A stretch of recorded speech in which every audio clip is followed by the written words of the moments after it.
جنگ احد میں مسلمانوں کو فتح نصیب ہوئی۔ کفار مکہ کے عظیم لشکر نے السلام علیکم سامعین کرام، امید ہے آپ بالکل خیریت سے ہوں گے۔ ہم سب بھی آپ سب کی دعاؤں سے بالکل خیریت سے ہیں۔ سامعین کرام، پیارے نبی کی پیاری کہانیوں میں میں آپ سے باب نمبر 13 شیئر کر رہی تھی، اور ہمارے آج کے موضوع ہیں پہلے فتح پھر شکست، وحشی کے ہاتھوں حمزہ رضی اللہ تعالیٰ عنہ کی شہادت، مسلمانوں پر مصیبتوں کے پہاڑ۔ اور سامعین کرام، ہمارا آج کا پارٹ نمبر ہے 28۔ آپ سے موضوع شیئر کرنے سے پہلے گزارش ہے کہ آپ میرے چینل کو سبسکرائب کر لیں اور بیل آئیکن کو پریس کر لیں تاکہ میری اس طرح کی ہر ویڈیو سب سے پہلے آپ کو مل سکے۔ آئیے واقعات آپ کے ساتھ شیئر کرتی ہوں۔ اعوذ باللہ من الشیطان الرجیم، بسم اللہ الرحمن الرحیم۔ پہلے فتح پھر شکست۔ اگرچہ لشکر اسلامی تعداد اور سامان میں بہت کم تھا، تاہم اس کے بہادر سپاہی اس بے جگری سے لڑے کہ حملہ آور قریش کے دانت کھٹے ہو گئے۔ مسلمانوں کی شجاعت اور تیغ زنی سے لشکر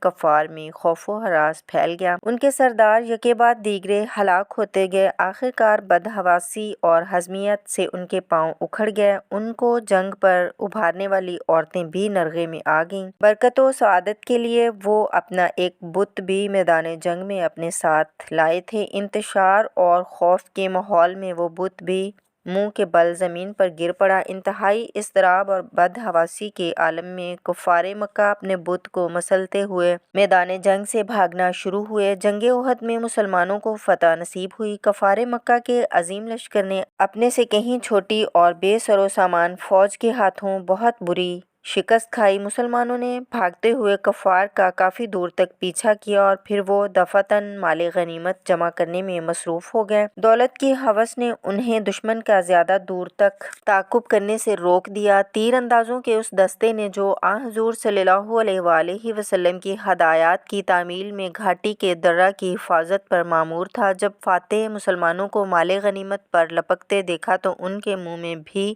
پانی بھر آیا اور وہ اپنا اہم مورچہ چھوڑ چھاڑ کر لوٹ مار میں شریک ہونے کی تیاری کرنے لگے۔ اس پر ان کے سردار نے انہیں مورچہ پر ڈٹے رہنے کی بہت تلقین کی، مگر بے سود۔ چنانچہ صرف چند ایک فرض شناس تیر انداز ہی اس پہاڑی درہ پر بدستور ڈٹے رہے، باقی سب نے مال غنیمت کے لالچ میں آ کر مورچہ چھوڑ دیا اور میدان میں کود پڑے۔ صورتحال بدلنے لگی تو تھوڑی دیر بعد کفار کے بھاگتے ہوئے سپاہی پلٹا کھانے لگے۔ اسی دوران خالد بن ولید، جو اب بھی مسلمان نہیں ہوئے تھے، کی سرکردگی میں کفار کا ایک تازہ دم دستہ ادھر آ نکلا۔ پہاڑی مورچہ کو کمزور پا کر یہ دستہ اس سمت سے مسلمانوں پر حملہ آور ہوا۔ خالد نے آگے بڑھ کر زور سے نعرہ لگایا۔ کفار کی شکست خوردہ فوج میں گویا پھر سے جان پڑ گئی اور ان کے بھگوڑے سپاہی میدان جنگ میں لوٹنے لگے، اور یوں لڑائی کا بازار پھر گرم ہو گیا۔ درہ پر موجود 10 تیر انداز کفار کے ریلے کو روکنے میں ناکام رہے اور ایک ایک کر کے شہید ہو گئے۔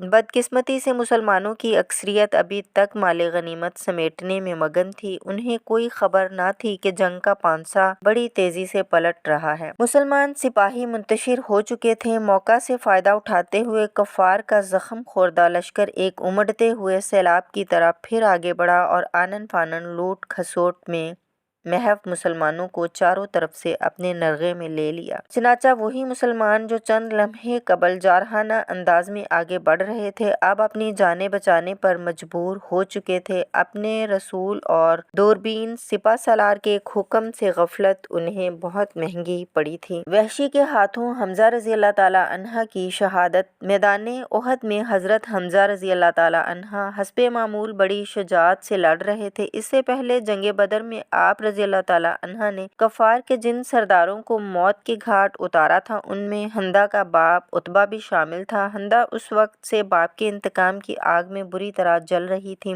اس نے ایک حبشی غلام وحشی سے یہ بات طے کر رکھی تھی کہ اگر وہ حضرت حمزہ رضی اللہ تعالیٰ عنہ کو ہلاک کر دے تو اسے مالا مال کر دیا جائے گا۔ وحشی کے آقا جبیر بن مطیع کا چچا طمیہ بھی جنگ بدر میں ہلاک ہو چکا تھا۔ اس نے بھی وحشی سے یہ وعدہ کر رکھا تھا کہ اگر وہ اس کے مقتول چچا کے بدلے رسول خدا کے چچا حضرت حمزہ رضی اللہ تعالیٰ عنہ کو قتل کرنے میں کامیاب ہو گیا تو اسے آزاد کر دیا جائے گا۔ وحشی محض اسی کام کے لیے جنگ احد میں شریک ہوا تھا۔ اسے حبشیوں کے اس طریقے نیزہ بازی پر عبور حاصل تھا جو بے حد مہلک ثابت ہوتی ہے۔ چنانچہ وہ درختوں اور چٹانوں کی اوٹ میں چھپتا چھپاتا مسلمانوں کی صفوں کے بہت قریب جا پہنچا۔ اس نے دیکھا کہ حضرت حمزہ رضی اللہ تعالیٰ عنہ ایک جگہ کفار کے سپاہیوں کو تہ تیغ کرنے میں ہمتاً مشغول ہیں۔ اس نے نشانہ باندھ کر نیزہ پھینکا، نشانہ عین ٹھکانے پر لگا۔ حضرت حمزہ رضی اللہ تعالیٰ عنہ بہت بری طرح زخمی ہو گئے اور لڑکھڑا کر وحشی کی جانب لپکے مگر گر پڑے اور وہیں شہید ہو گئے۔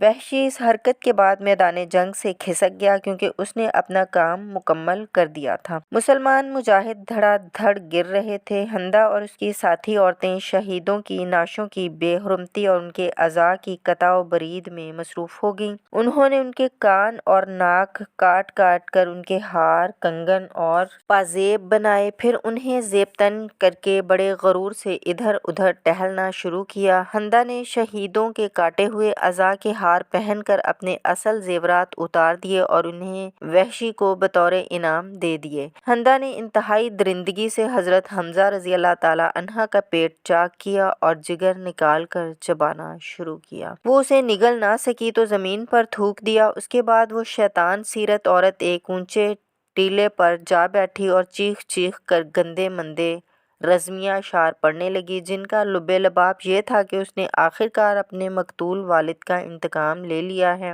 اور شہیدوں کی نعشوں کی بے حرمتی سے اس کے کلیجے میں ٹھنڈک پڑ گئی ہے۔ کچھ عرصہ بعد ابو سفیان بھی حضرت حمزہ رضی اللہ تعالیٰ عنہ کی نعش کے پاس سے گزرا۔